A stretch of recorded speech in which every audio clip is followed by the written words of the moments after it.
Se encuentran ya los ministros de Energía y Minas, Francisco Ismodes, y el ministro de Economía, para quienes van a dar explicaciones aquí al Congreso y han sido invitados para hablar respecto a esta suspensión de la licencia del proyecto Tía María a Saudar. Justamente en estos momentos el ministro de Economía, Carlos Oliva, está haciendo uso de la palabra. Escuchemos. Y en general en la actividad económica del país, como consecuencia del conflicto social generado por en torno al proyecto Tía María.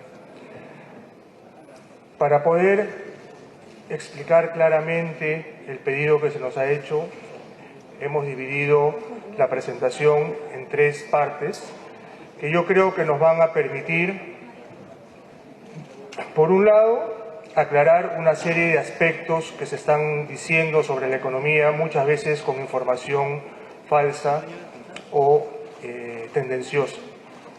Y en segundo lugar, nos vamos a enfocar en específicamente los efectos que ha tenido los eventos que han sucedido en la ciudad, en el Valle del Tambo y en particular en toda la región de Arequipa. Para empezar, yo creo que es importante tomar en cuenta lo que está pasando en el mundo, porque los efectos que muchas veces se comentan acerca de las variables económicas en el país tienen un impacto principalmente que viene de los otros países, viene de lo que está pasando en el mundo. Y lo que sucede es que en los últimos 8 meses ha habido una desaceleración marcada de la economía mundial. Incluso las proyecciones que se hacían hacia finales de año de cuánto iba a crecer la economía mundial, mes a mes han ido disminuyendo. En particular, en enero, el Fondo Monetario Internacional estimaba que el mundo iba a crecer en 3,5%.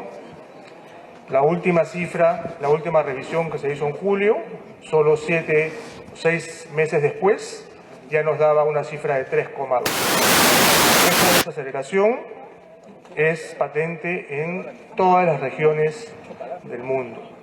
Específicamente en América Latina, esta desaceleración, esta proyección es mucho mayor.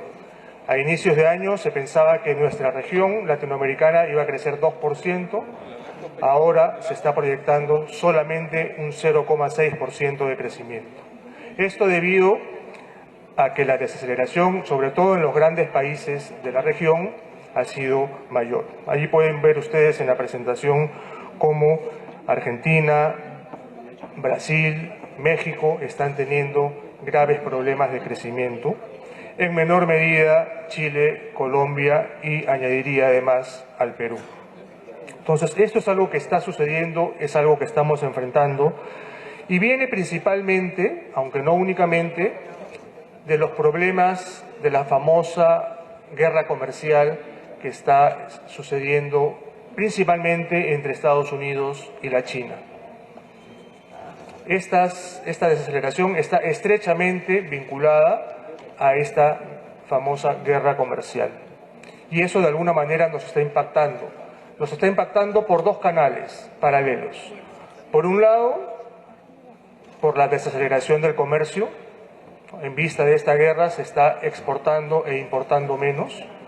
Eso va en línea con esta desaceleración económica que les menciono. Y también hay un segundo canal que es a través del precio de los principales, de algunos de los productos que nosotros exportamos, sobre todo el precio del cobre. A inicios de año se esperaba que el precio del cobre esté en torno al 3 dólares por libra, ahora está en alrededor de 2,6. Es una caída cercana al 13% en el precio del cobre. Entonces, tanto por el lado de los volúmenes como por el lado de los precios, estamos sufriendo los efectos de esta desaceleración mundial. Cuando uno quiere ver el efecto de algunas medidas o algunos sucesos externos o internos en la economía peruana, hay dos variables que son las que reaccionan de manera más rápida. Una son los indicadores de la bolsa y otro es el tipo de cambio. cuando sucede algo raro, digamos, sea positivo o negativo, estas dos variables son las primeras en reaccionar. Hay otras que toman mucho más tiempo, ¿no? Las expectativas de inversión, por ejemplo, toman mucho más tiempo en reaccionar ante un evento externo, exógeno. Y lo que vemos cuando analizamos estos dos indicadores, tanto la bolsa como el tipo de cambio, es que, como era de esperar, el Perú no ha estado ajeno a lo que ha sucedido con otros países. En el gráfico de la izquierda ustedes pueden ver cómo la tendencia de los indicadores bursátiles sigue la tendencia, en este caso, de los países de la Alianza del Pacífico, ¿no? Si ustedes comparan, por ejemplo, los dos que están más arriba, México y Perú, es prácticamente uno es el espejo del otro. En el caso mexicano, incluso la volatilidad es mucho mayor, tienen una bolsa que es mucho más grande que la nuestra, ¿no? Pero las tendencias son casi siempre las mismas. ¿Eso qué quiere decir? Que cuando hay un efecto negativo, un shock externo negativo, cae la bolsa de México, cae la bolsa de Perú, cae la bolsa de Chile, cae la bolsa de Colombia. Y cuando hay un efecto positivo, un aumento en el precio, por ejemplo, de algunos minerales, podríamos tener la versión opuesta. Lo mismo sucede con el tipo de cambio. Esta es una variable que reacciona de manera muy rápida y allí pueden ver también cómo el tipo de cambio ha estado variando en esta muestra de países de la Alianza del Pacífico. Y allí se observa, incluso el tipo de cambio en el caso peruano es uno de los más estables en la Alianza del Pacífico, que es la línea roja que está en la presentación. Entonces, el tipo de cambio se ha movido en respuesta a los eventos externos, pero no se ha movido con la volatilidad que sí lo ha hecho en otros países de la Alianza del Pacífico. Y para ir cerrando esta parte externa, quería mostrarles este gráfico que también es muy revelador. El riesgo país es una medida que nos permite, nos refleja cómo nos están viendo en el resto del mundo. Cuando el riesgo país es muy alto, es porque los inversionistas creen que hay riesgos en la capacidad de pago, en la sostenibilidad fiscal, en la fortaleza de economía. Cuando el riesgo país es muy bajo, naturalmente los inversionistas extranjeros nos están diciendo que nosotros somos una economía que tiene una serie de fortalezas macroeconómicas, que es precisamente lo que sucede en el caso del Perú. Nuevamente, la comparación en este caso con los países de la Alianza del Pacífico, incluso Brasil, que hemos añadido en ese gráfico, nos muestra dos cosas. Primero, que el riesgo país del Perú es el más bajo de la región. Y esto es algo, repito, sumamente importante para hacer notar. El riesgo país es incluso más bajo que el de Chile. Y esta es una medida bastante objetiva. Esta es una medida que refleja el sentimiento de las personas que ponen su dinero en un país o en otro. No es el reflejo de algún analista que le parece, que él cree, no es eso. Es el reflejo de la gente que está apostando por un país, que está invirtiendo su dinero en un país. Y en este caso, repito, la apuesta es sumamente favorable para el Perú. Tener un riesgo país inferior al de Chile es algo que hace 10 o 15 años ni siquiera lo podíamos soñar. Y lo segundo que se ve en este gráfico es que la volatilidad de este riesgo país nuevamente ha seguido la tendencia internacional. O sea, por un lado tenemos el riesgo país más bajo, pero los movimientos del riesgo país, en este caso a lo largo del año, siguen de alguna manera la tendencia internacional. Cuando el riesgo país aumenta, aumenta en casi todos los países, en el Perú aumenta menos. Entonces, la conclusión de esta primera parte yo creo que es que no estamos exentos de sufrir los choques externos como los hemos sufrido efectivamente durante el año. Sin embargo, la fortaleza de nuestra economía es reconocida por todos los agentes internacionales. Y esto es algo que debemos valorar que debemos además preservar. Esto es algo con lo que no se puede jugar. Esta fortaleza de la economía, que dicho sea de paso, es una fortaleza que se ha ido labrando poco a poco en los últimos 25 o 27 años, esto es algo de lo cual los peruanos nos podemos sentir orgullosos.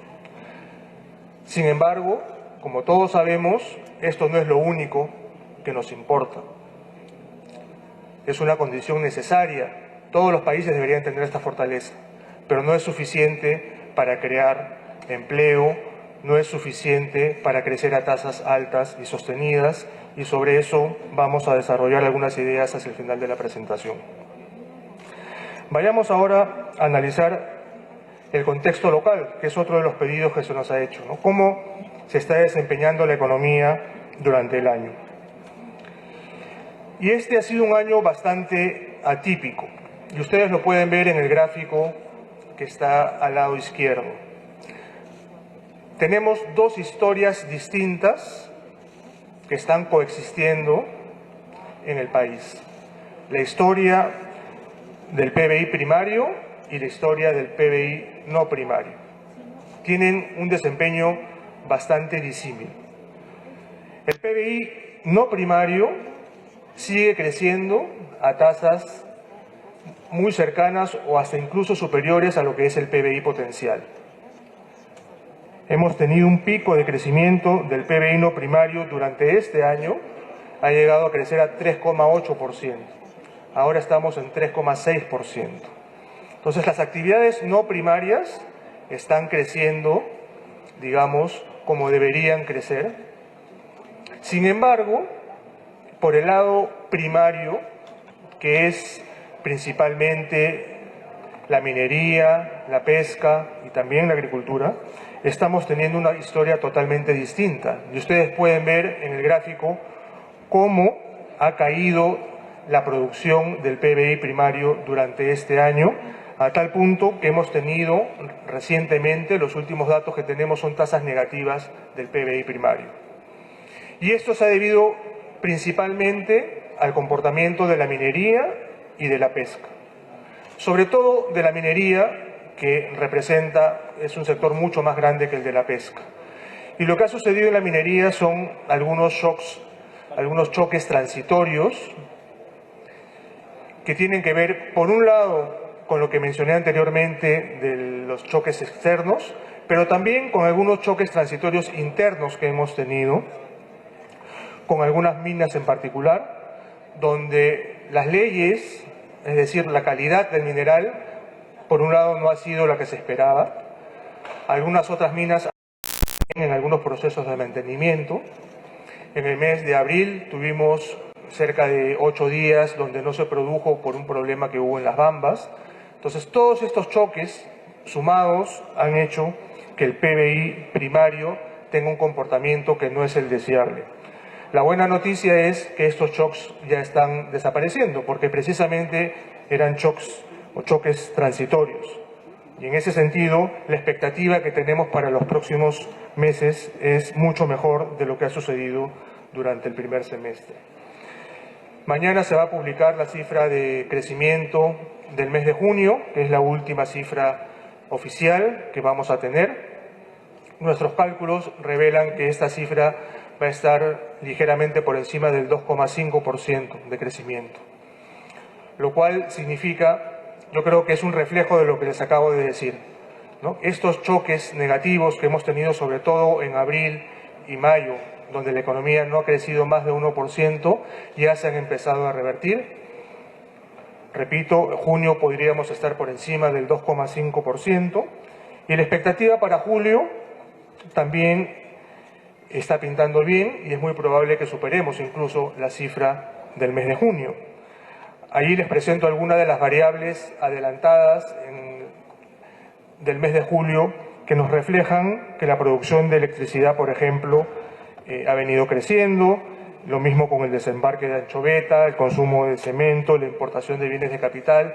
Tenemos cifras para el mes de julio que nos dan alguna luz de que esto podría mejorar ese mes, con lo cual, repito, se confirmaría esta historia de que lo peor ya pasó abril y mayo, meses bastante malos, sobre todo por el PBI primario, que ya se empezaron a revertir en junio y probablemente en el mes de julio también. Vayamos ahora a hablar un poco de lo que representa la minería en el Perú para ir entrando en materia específica de lo que se nos ha pedido. Creo que todos sabemos que la minería es un sector clave en la composición y en el crecimiento de la economía peruana. La minería representa poco más del 12% de la producción nacional. Y el año pasado la inversión minera representó el 13% de la inversión privada. Cuando hablamos nosotros de la diversificación productiva, deberíamos tomar en cuenta estas cifras. Es 12% de la producción nacional. La minería no es el sector más grande del país. Hay otros sectores, como la manufactura, por ejemplo, que es incluso mayor que la minería. Pero es importante, es muy relevante. 12% de lo que produce el país en un año tiene que ver con la actividad minera. Donde sí la importancia es mucho mayor es cuando hablamos específicamente de las exportaciones. Las exportaciones de minería sí bordean el 60% del total de exportaciones. Entonces, como producción es 12%, como exportaciones es 60%. Entonces, cuando hablamos entonces de la diversificación, en realidad deberíamos estar hablando de la diversificación exportadora. Esto es lo que realmente necesitamos diversificar. Entonces, las exportaciones mineras, como repito, están cercanas al 60% y el año pasado alcanzaron casi los 30.000 millones de dólares. Y nosotros somos un país que está entre los 5 primeros productores mundiales de una serie de productos vinculados a la minería. ¿Por qué? Porque somos un país que es atractivo a la minería. Y esto no lo decimos solamente nosotros, lo dicen los indicadores internacionales. Hay un indicador que se usa en el sector, que es el indicador Fraser, que mide el atractivo para invertir. En el año 2018, en este caso, dentro de todos los países, el Perú fue el número 14 en el mundo y el segundo en América Latina en cuanto a su atractivo para invertir en minería. Entonces, esto es consistente con esta historia exitosa que ha tenido la minería en el país. Y les repito, estamos entre los 5 o 6 productores mundiales de oro, cobre, plata, zinc, etc. Y este indicador Fraser, además, lo que nos revela, si ven el gráfico de la derecha, es que no solamente somos el segundo de América Latina, sino que además hemos venido aumentando este atractivo en el mundo. Y el potencial que tenemos en la minería es súper importante. En el gráfico de la página siguiente podemos ver que actualmente hay una cartera de 47 proyectos por 58.000 millones de dólares, de los cuales el 15% de esta cartera ya se encuentra en ejecución. Allí pueden ver en este gráfico cómo se agrupan estos 47 proyectos en las distintas etapas del proceso productivo. La mayor parte, un poco más de la mitad de la cartera, está en lo que se llama la prefactibilidad, ¿no? Que es el potencial, todavía no está comprobado lo que existe en cada una de estas minas, pero ya se están haciendo trabajos precisamente para desarrollar ese potencial. Después tenemos un 25% de la cartera que está en la categoría de posible, un 9% en la categoría de probable, que es un poco más cercano, y un 15% que ya está en la base de producción, ¿no? Donde naturalmente el proyecto de Quellaveco es el más grande, con más de 5.000 millones de dólares de inversión. Y uno de los factores positivos que nos deja la minería es lo que se conoce como canon y regalías, ¿no? Que es la mitad En el caso del canon es la mitad del impuesto a la renta que pagan estas empresas mineras. Y en los últimos 15 años, el canon, las regalías mineras y las regalías contractuales han representado más de 57.000 millones de dólares. Solo en el año 2019, en lo que va de este año, estos recursos de canon, regalías, alcanzan casi los 4.000 millones de soles. Y en el caso específico de la región de Arequipa, entre gobierno regional y municipalidades, estamos hablando este año de unas transferencias de canon de 759 millones de soles. ¿No? Son montos que no son nada despreciables, por supuesto. El año pasado Arequipa recibió 825 millones de soles de canon, que es un canon que naturalmente, como ustedes saben, debe ser invertido principalmente en obras de infraestructura, aunque también hay un porcentaje que se dedica a las obras de mantenimiento. Vayamos ahora al caso particular de Tía María. Este es un proyecto que tiene una inversión prevista de 1.400 millones de dólares. Si ustedes ven en el mapa, es un proyecto que está relativamente cerca a la costa y es por eso que la fuente de agua que se plantea en el proyecto es precisamente agua de mar que se va a desalinizar. La producción anual esperada de este proyecto es de 120.000 toneladas métricas, que es más o menos 0,5% del PBI, y se prevé empleo de 3.600 personas en etapa de construcción, empleos directos, y otras 600 en etapa de producción. Esta es la foto del proyecto, ¿no? Y esta es la foto que tenemos registrada nosotros en nuestro banco de datos para hacer las proyecciones, etc. El impacto de este proyecto, que es una de las preguntas que se nos ha hecho en la invitación que se nos ha enviado, el impacto de este proyecto lo hemos calculado en 0,2 puntos porcentuales del PBI durante la etapa de construcción, durante la inversión, 0,2 puntos porcentuales del PBI y 0,5 puntos porcentuales en el primer año de producción de cátodos de cobre. Entonces, los primeros 3 años, que es normalmente lo que toma una mina en desarrollarse, el impacto podría ser de 0,2 puntos porcentuales. Una vez que se termina la construcción y se empieza a exportar a capacidad total el cobre, el impacto podría ser de medio punto porcentual en el PBI. Entonces, no es el proyecto más grande que tenemos, pero sí es un proyecto importante, no solo en la región, sino para todo el país. Sobre el impacto de la actividad ante las protestas que ha habido, tenemos el siguiente gráfico, y hemos aproximado este impacto desde distintos puntos de vista, ¿no? Calcular impactos siempre depende mucho de los supuestos que uno hace. Una primera aproximación es a través del consumo de electricidad en la zona sur.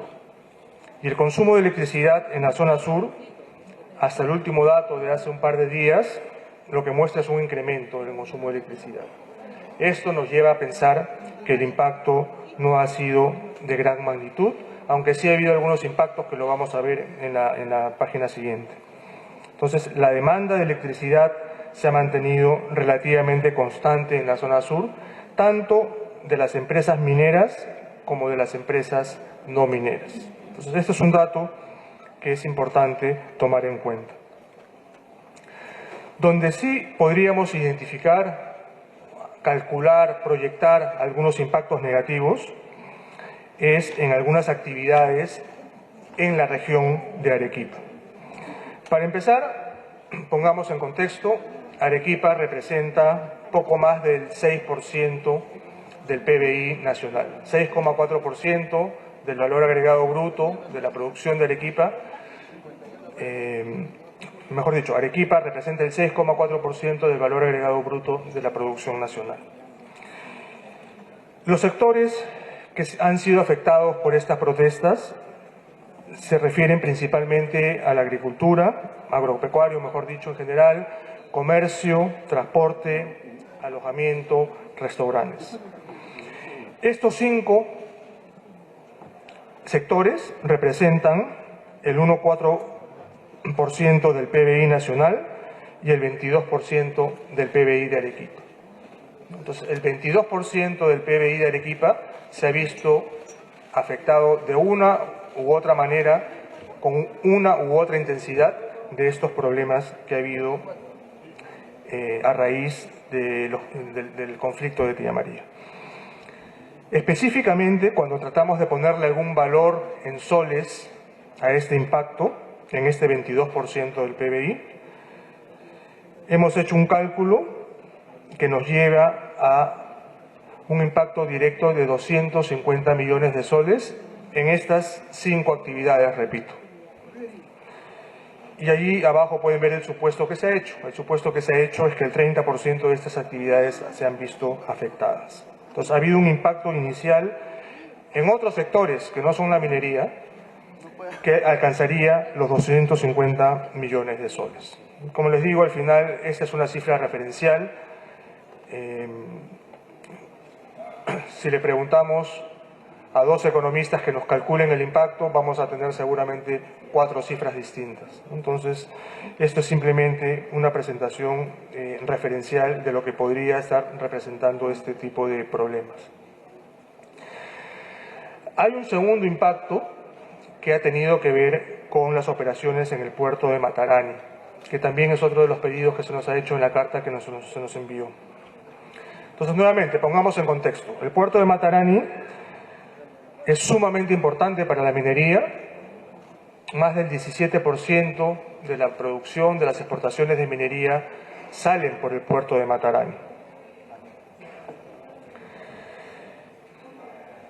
Y lo que ha sucedido es que ha habido un mes donde de una u otra manera se ha visto afectado el puerto de Matarani. Algunos días con mayor intensidad que otra. Y el cálculo que hemos hecho es que aproximadamente 100 millones de dólares se han visto retrasados en cuanto a las exportaciones a través de este puerto. Ahí abajo tienen la cronología. Básicamente, entre el 25 de julio y el 3 de agosto hubo las mayores restricciones. Estamos hablando de más o menos 10 días, o menos de 10 días, donde hubo algunas restricciones importantes. Y el cálculo que hemos hecho es que se habrían dejado de exportar durante esos días 100 millones de dólares. Sin embargo, acá también quiero hacer una precisión muy importante. Esto, en el fondo, no es una pérdida de exportaciones y tampoco es una pérdida del PBI.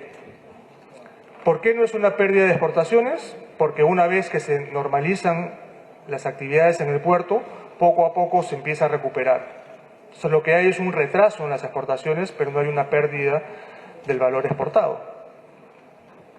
Y en segundo lugar, no hay impacto en el PBI, porque si ustedes recuerdan, el PBI lo que mide es la producción. Cuando uno ve los sectores productivos, ahí está la minería, y estas empresas no han dejado de producir. Han dejado de exportar, que es muy distinto, pero no han dejado de producir. Entonces, la producción en realidad, el impacto sobre el PBI de este fenómeno en particular de Matarani no debe haber sido muy relevante. Y simultáneamente, cuando uno lo ve por el lado de la demanda, lo que se pierde por el lado de las exportaciones se aumenta por el lado de la acumulación de inventarios, porque la producción se ha hecho. Entonces, el impacto nuevamente es muy menor. Probablemente el mayor impacto probable que pueda tener este tipo de conflicto, y no solo este, sino cualquier otro conflicto que tengamos en el país, se refiere a las expectativas. Allí sí, un país con muchos conflictos podría tener un impacto negativo en las expectativas de inversión y de consumo, y eso sí podría tener un impacto significativo en el PBI.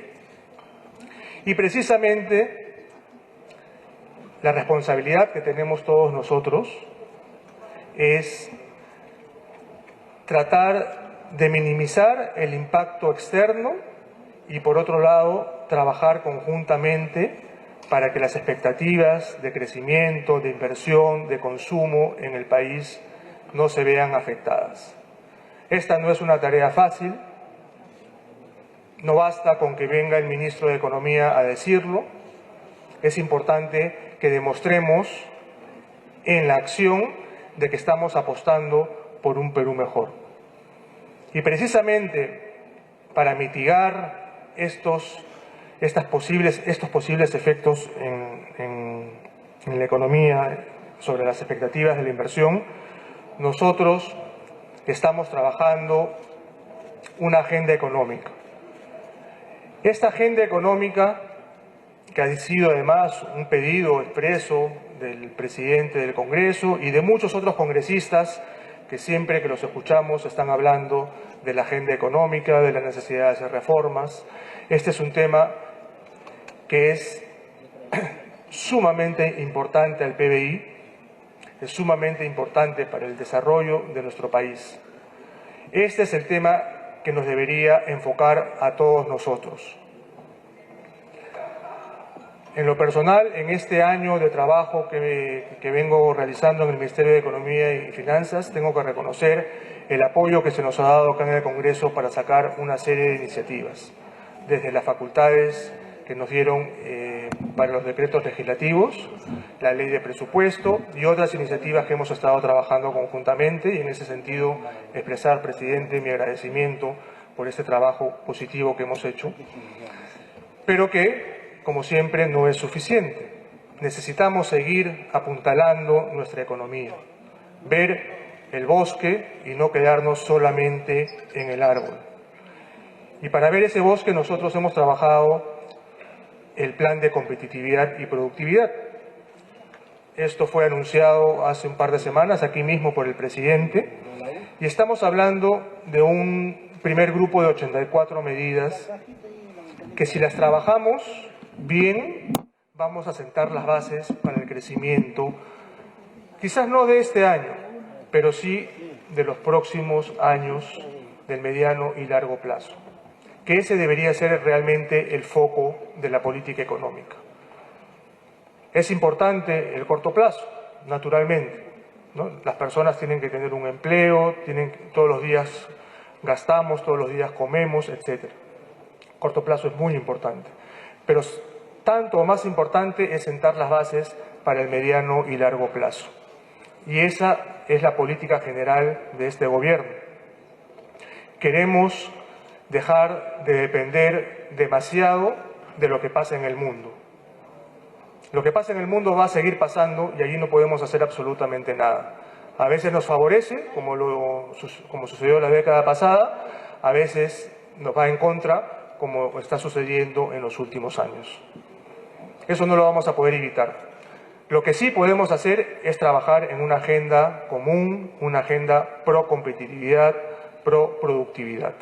Y como les decía, tenemos estas 84 medidas de política económica que naturalmente no las voy a explicar acá. Encantado de venir en otra oportunidad a alguna comisión para hacer un repaso de estas 84 medidas. Una de ellas, que es una de las que más se ha publicitado, es el Plan Nacional de Infraestructura, que también con mucho gusto podemos venir a explicárselo en el momento que ustedes consideren.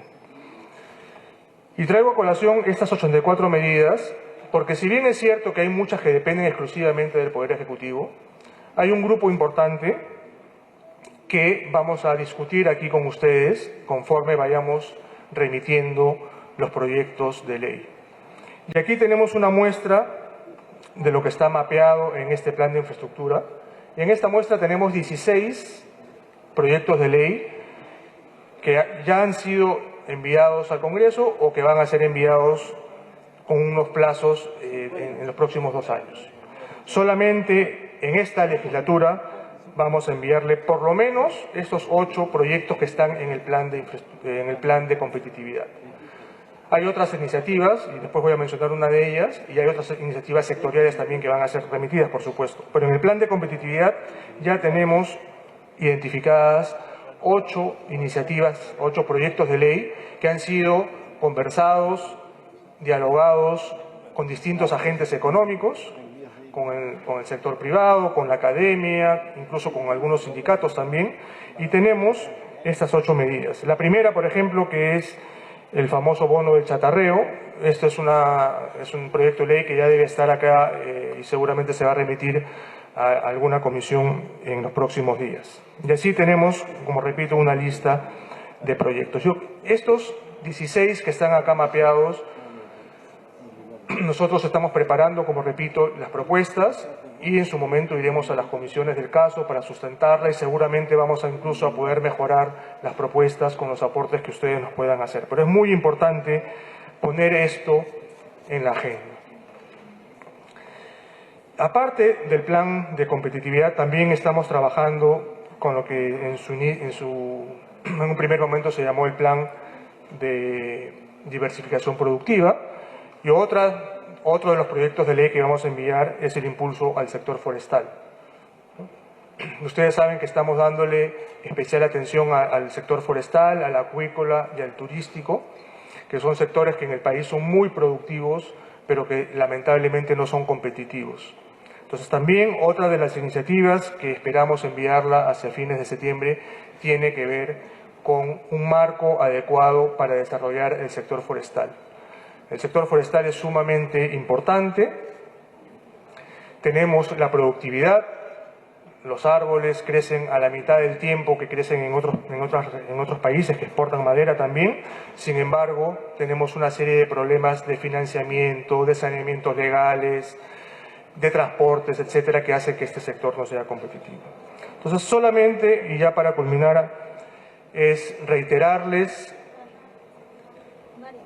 que si bien hemos tenido una serie de conflictos con algunos proyectos, el de Tía María, que es el propósito de esta sesión, es uno de ellos, pero hemos tenido también, como ustedes saben, otro tipo de problemas que estamos resolviéndolos poco a poco con el mecanismo del diálogo, que nos está funcionando bastante bien, a veces no como uno quisiera que funcionen, pero yo creo que estamos en la línea correcta. Pero no podemos quedarnos simplemente en estar tratando de solucionar conflictos específicos para proyectos específicos. La agenda que tenemos como país es mucho más que eso y en ese sentido reitero el apoyo que se nos ha dado del Congreso, presidente, y que esperamos que en esta legislatura podamos avanzar a una velocidad aún mucho mayor. Muchísimas gracias.